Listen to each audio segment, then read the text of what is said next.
வயிறு சம்பந்தப்பட்ட பிரச்சனைகள், தைராய்டு சம்பந்தப்பட்ட பிரச்சனைகள், மார்பகம், சாஃப்ட் டிஷ்யூன்னு சொல்ற அதை நம்ம மாத்திரை மருந்து மூலியமா சரி பண்ண முடியாது. ஜெனரல் சர்ஜரிங்கிறது பொது அறுவை சிகிச்சைன்னு சொல்லுவாங்க. நம்ம வயிறு திறந்து இல்ல ஹெர்னியாக்கு திறந்து ஆப்ரேஷன் பண்ணணும்ன்றது அவசியம் இல்லை.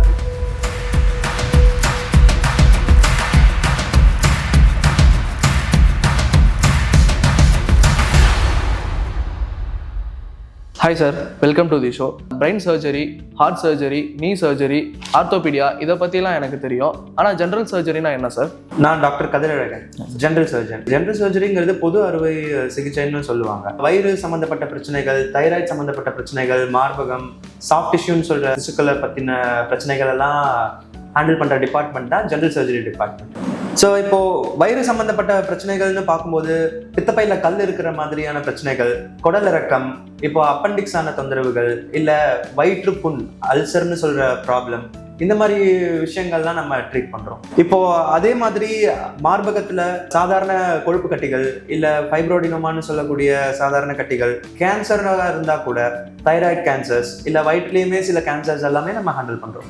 சார், பித்தப்பையில கல் வந்துடுச்சுன்னா என்ன பண்ணலாம் சார்? ஸோ பித்தப்பையில கல் வந்திருக்குன்றது சில பேருக்கு வலி வந்ததுக்கு அப்புறம் அல்ட்ராசவுண்ட் ஸ்கேனோ இல்ல மெடிக்கல் அட்வைஸ் கிடைச்சதுக்கு அப்புறம் ஸ்கேன்ல கல் இருக்கிறது தெரிய வரும். சில பேருக்கு கல் சைலண்டா இருக்கும், எந்த பிரச்சனையுமே இருக்காது.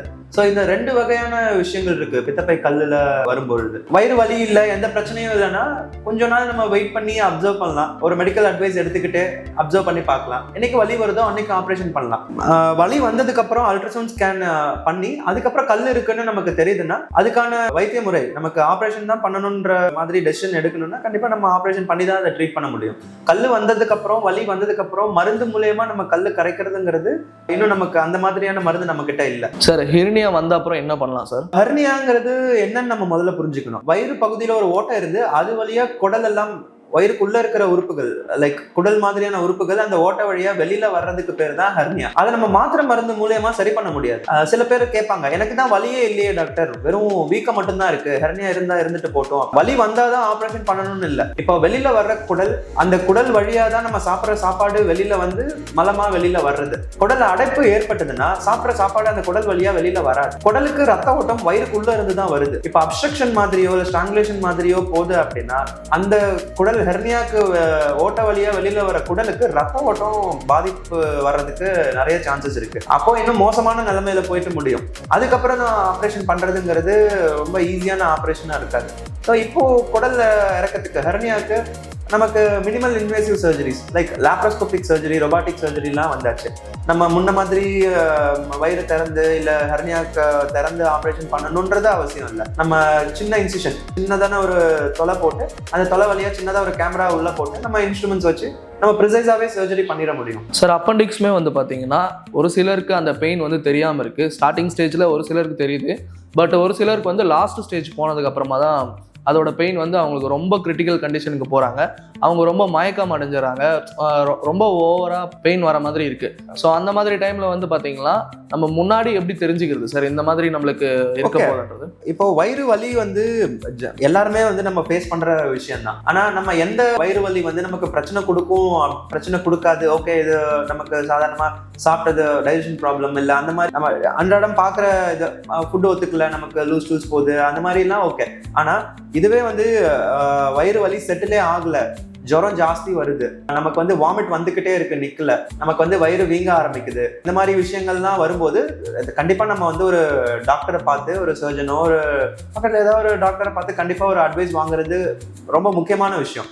இப்போ சின்னதா வயிறு வலி இருக்கும்போதே ஒரு நாள் நான் வீட்டுல இருந்து பார்த்தா சரியாகல அப்படின்னா கண்டிப்பா நம்ம டாக்டரை பார்க்கணும். ஒரு சின்ன அல்ட்ராசவுண்ட் ஸ்கேன்லயோ ஒரு ரத்த டெஸ்ட்லயோ நம்ம அப்பண்டிக்ஸ் இருக்குன்றதை நம்ம ஊர்ஜிதப்படுத்திட முடியும். இப்போ நம்ம அதையும் உதாசீனப்படுத்திட்டு 2வது நாள் 3வது நாள் 4வது நாள் விட்டுட்டு வயிறு வலியை நம்ம பார்க்காம அது அப்பண்டிக்ஸ் இன்ஃபெக்ஷன் ஆகி சீழ் பிடிச்சி வெடிச்சு நம்ம வயிறுக்கு வெளியில, அப்பண்டிக்ஸ்க்கு வெளியில சீழ் கசிஞ்சு இந்த மாதிரிலாம் போகும்போது ஆப்சஸ் ஃபார்ம் ஆயிரும். அப்போ சர்ஜரி பண்றதும் கொஞ்சம் டிஃபிகல்ட்டா கஷ்டமான விஷயம் தான். அது நம்மளோட உடலோட இதையுமே ஹெல்த்தையுமே வயிறையுமே மோசமாக்கும். அப்படி மோசமானதுக்கு அப்புறம் சர்ஜரி பண்றது வந்து கொஞ்சம் நல்ல விஷயம் இல்ல. ஸோ வயிறு வலி இது நமக்கு நார்மலான வயிறு வலி இல்ல, நம்ம உடனே டாக்டர் பார்க்கணுன்றத நம்ம தெரிஞ்சு நம்ம முதல்ல பண்ணிட்டா அவ்வளவு பெருசா தேவையில்லை. ப்ரிசைஸா லாப்ரோஸ்கோபி மூலமாவே முடிச்சிட முடியும். ஆனா சீழ் அப்பெண்டிக்ஸ் வெடிச்சிருச்சு, அப்பெண்டிக்ஸ் உடஞ்சிருச்சு, சீழ் வைக்குது, 1.5 மாசமா 2 மாசமா கழிச்சு வராங்கன்னா அது கொஞ்சம் கஷ்டமான சர்ஜரி. லாப்ரோஸ்கோபியால பண்ண முடியாதுன்னு இல்லை, பட் கொஞ்சம் கஷ்டமா இருக்கும். சார் பொதுவாக ஜென்ரல் சர்ஜரி பண்ணுற பேஷண்ட்ஸ்லாம் 10 days 1 month 6 monthலாம் கூட வந்து பெட் ரெஸ்ட் எடுப்பாங்க. ஸோ அந்த மாதிரி இப்போ காலகட்டத்தில் ஏதாவது கம்மியாக இருக்குங்களா? இப்போவும் வந்து அதே மாதிரி தான் பெட் ரெஸ்ட் அதிகமாக எடுக்க வேண்டியது இருக்குங்களா? டாக்டர் ட்ரீட்மெண்ட் ரெகுலராக எடுக்க வேண்டியது இருக்குங்களா? இப்போ நம்ம பேசின பித்தப்பையில கல்லுக்குன்னு பண்ற ஆப்ரேஷனோ, ஹர்னியாக்குன்னு பண்ற ஆப்ரேஷனோ, ஈவன் அப்பெண்டிசைட்டிஸ்ன்னு சொல்லி அப்பெண்டெக்டமி பண்ற சர்ஜரியோ, இந்த மாதிரி விஷயங்களுக்குலாம் இப்போ நம்ம ரொம்ப நாள் ஹாஸ்பிட்டல்ல அட்மிஷன்ல இருக்கணும்லாம் அவசியம் இல்லை. நம்ம டே கேர் சர்ஜரின்றது இப்போ பண்ணிட்டு இருக்கோம். அப்படி என்னன்னா காலையில சர்ஜரி முடிச்ச உடனே நம்ம சாயங்காலம் பார்த்துட்டு பேஷண்ட்டை வந்து வீட்டுக்கு அனுப்புறது தான் டே கேர் சர்ஜரி. லாப்ரோஸ்கோபிக் கோலிசிஸ்டெக்டமின்னு சொல்ற பித்தப்பை கல்லுக்கு பண்ற பித்தப்பை அகற்ற ஆப்ரேஷன் பண்ணா காலையில ஆப்ரேஷன் பண்ணி சாயங்காலம் வீட்டுக்கு போயிடலாம். அவங்களுக்கு சின்ன சின்ன ஹோல்ஸ் தான் இருக்கும் வயிறுல.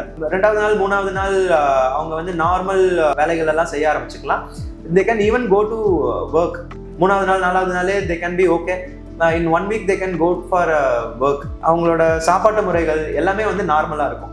ஹெர்னியாக்குமே அதே தான். 2வது நாள் 3வது நாள் they can be completely normal. அவங்கள வீட்டில் யாரும் பார்த்துக்கணும், யாராவது ஒருத்தர் இருந்தால் தான் நான் வீட்டில் இந்த வேலையெல்லாம் பண்ண முடியும், அந்த மாதிரிலாம் கிடையாது. So in 1 week they can be completely normal again and go for job. நம்ம minimal invasive surgery, minimal invasive டெக்னிக்ஸுங்கிறதெல்லாம் வந்து எல்லாத்தையும் நமக்கு கம்மி பண்ணி கொடுத்துருக்கு. முன்ன மாதிரி பெரிய இது போட்டுட்டு புண்ணு ஹெர்னியா பண்ணிட்டா மேலே புண்ணு சீழ் பிடிக்குமா, மெஷ் வந்து சீழ் பிடிக்குமா, இந்த மாதிரி விஷயங்கள்லாம் வந்து மினிமல் இன்வேசிவ் டெக்னிக்ல வந்து நம்ம கொஞ்சம் அவாய்ட் பண்ணலாம். சார் அதே மாதிரி சர்ஜரி பண்ண பேஷண்ட்ஸ் வந்து பார்த்தீங்கன்னா வெயிட் தூக்கக்கூடாதுன்னு சொல்லுவாங்க. அது என்ன காரணத்துக்காக சார்?